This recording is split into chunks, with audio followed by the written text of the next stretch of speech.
Let me first acknowledge also our substantive minister, Dr. Jackie Quinn Leandro, who you know would have been here if it hadn't been for her circumstances. So continue to keep her in your prayers.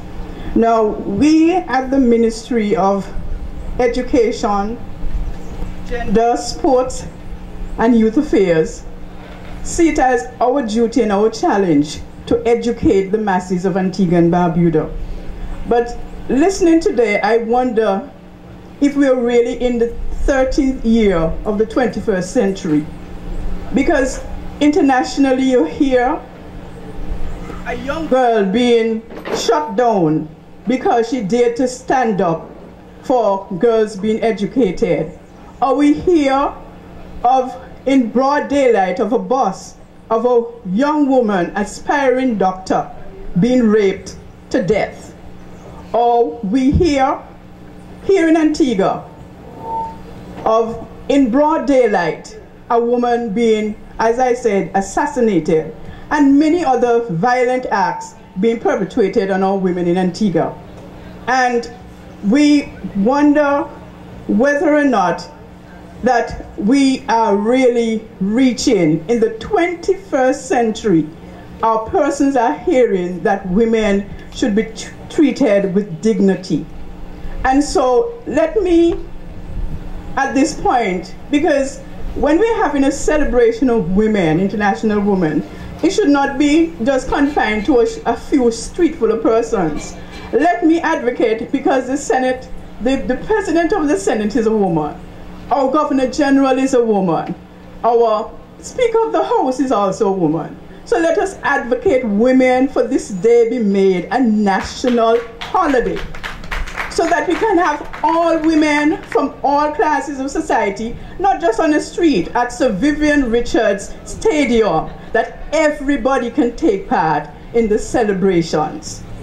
Because we see our duty not only to empower, not only to educate, but to also advocate for the dignity of women in our society. And let it not be that after the day has been, all the balloons have been popped, we've finished the sunburn, everything has not been recognized, and the tents folded up, that we don't forget, as women, we need to stand up in our society, in our communities, and in our homes. Because women recreate nations. At our breasts, we nurse either presidents, prime ministers, senators, doctors, lawyers, nurses, teachers.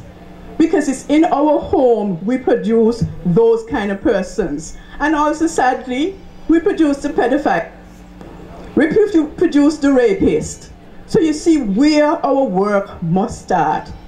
Women must realize they need to stand up on their own and not at all accept any form of violence, whether it be a hand raise, a voice raise, or a fist raise. We have to stand up and be counted where we are. And if we don't reach those societies, we might say in the smaller societies, or however where women are, and let them understand they are persons of dignity and persons of worth. But we, our women, we ourselves have to teach those children we have responsibilities for, teach our young men to respect our women, because it starts in the home.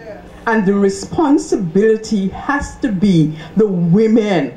We have to take that stand, women. And if the church is failing, because we read in the newspaper today and that goes to my heart, because we at the Ministry of Education realize we have to protect our children, our principals, our pastors. We have to stand up and speak up. And let me say again in closing, let us advocate for this day to be a national holiday, so that we can educate and empower our women to be dignified leaders in our society, no matter what our economic situation. Thank you very much.